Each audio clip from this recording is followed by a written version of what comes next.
Bonjour, bienvenue dans la sixième partie de notre formation. Dans la vidéo précédente, nous avons vu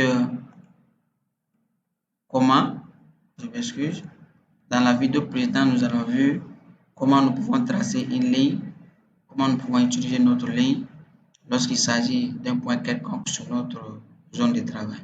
Il suffisait juste de sélectionner l'outil ligne, de venir, le point de départ et le point d'arrivée, et c'est fini. Maintenant, il y a une autre méthode qui suffit de mettre un point de départ avec les coordonnées et un point d'arrivée avec les coordonnées. C'est-à-dire, puisque nous travaillons en plan avec notre logiciel, nous allons tracer une ligne avec le point d'arrivée et le point de départ des coordonnées X et Y et le point d'arrivée des coordonnées X et Y également. Qu'est-ce qu'on fait? La première des choses, vous venez ici, comme nous sommes des apprentis, vous venez activer la fonction saisie dynamique. L'utilité de la saisie dynamique, c'est qu'une fois que vous sélectionnez l'outil ligne, vous voyez qu'il y a une zone de test qui se promène avec notre réticule. Ce qui veut dire que notre saisie dynamique est activée.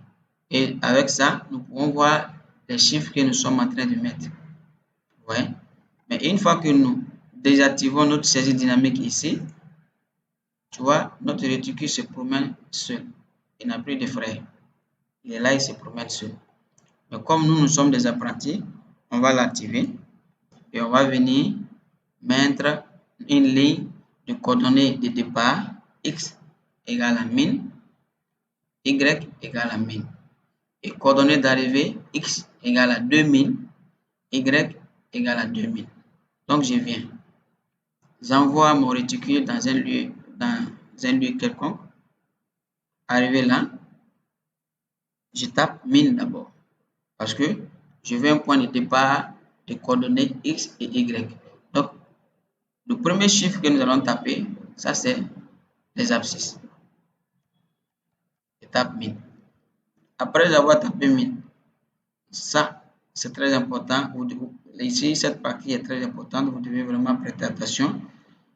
En AutoCAD, la virgule, c'est la séparation entre deux coordonnées.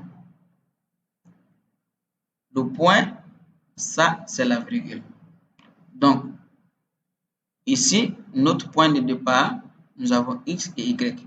Pour montrer à AutoCAD que nous voulons séparer, ou bien pour montrer à AutoCAD qu'on a besoin de X et Y, il suffit juste de mettre la virgule ici, mais ce n'est pas un point que nous devons mettre.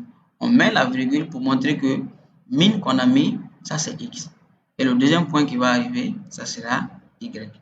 Donc, je regarde sur mon clavier et je tape la virgule. Vous voyez, si vous tapez la virgule, il y a le cadenas qui arrive au niveau de X. Ce qui veut dire la valeur de X est déjà calée. On cherche la valeur de quoi? La valeur de Y. Je viens aussi, je tape 1000. Une fois que je tape 1000, je tape Entrée sur mon clavier.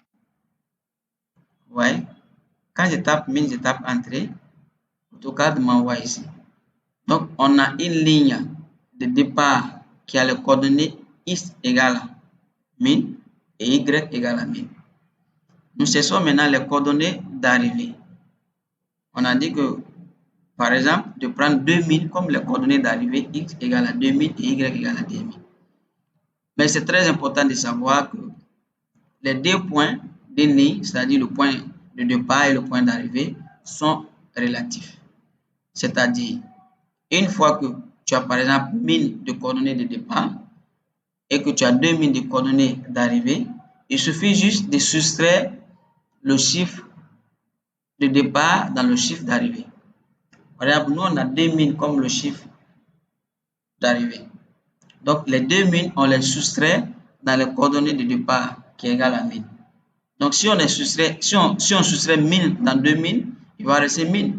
Donc ce qui veut dire, au lieu de mettre 2000 sur notre coordonnée d'arrivée, on va mettre 1000 sur notre coordonnée d'arrivée. Donc ce qui veut dire, on prend toujours 1000. Après ça, on tape la virgule sur notre clavier et on tape aussi 1000 et on tape Entrée. Vous voyez? et on clique sur échappe. Vous voyez, voici notre ligne. Pour savoir quelles sont les coordonnées de notre ligne, une fois que vous sélectionnez, vous regardez ici dans notre barre d'état.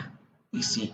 Une fois que vous regardez dans votre barre d'état, quand vous envoyez le réticule ici, sur le point de départ, vous voyez, nous avons un point de coordonnées x égale à 1000 et y égale à 1000.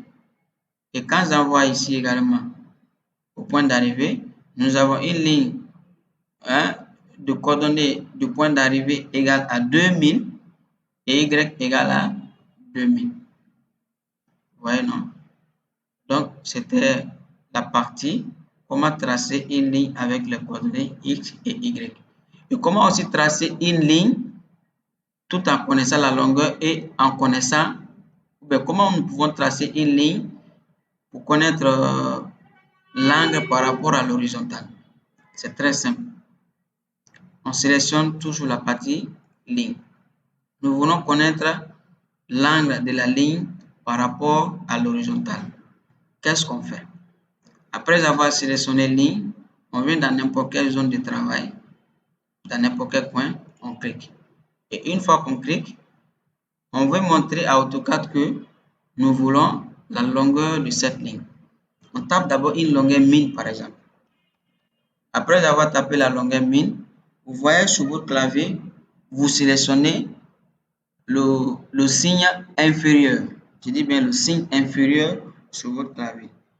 Moi, sur mon clavier, mon signe inférieur, c'est Alt 060. Vous voyez? Une fois que je tape Alt 060, tu vois, une fois que je fais balancer mon réticule, il y a la longueur de ma ligne qui reste intacte. Mais la deuxième case qui est là veut me dire, tu veux incliner ta ligne par rapport à quel angle? Moi, je vais prendre par exemple un angle de 45 degrés par rapport à l'horizontale. Donc, il suffit juste de taper 45. Après, je tape Entrée. Je fais échappe. Tu vois? Donc, on a une ligne de longueur 1000 et d'un angle de 45 degrés par rapport à l'horizontale. Donc, c'était la partie comment nous pouvons insérer des lignes ou bien comment nous pouvons dessiner des lignes par rapport aux coordonnées X et Y. Abonnez-vous massivement à la chaîne pour suivre toutes les vidéos détaillées de AutoCAD DD.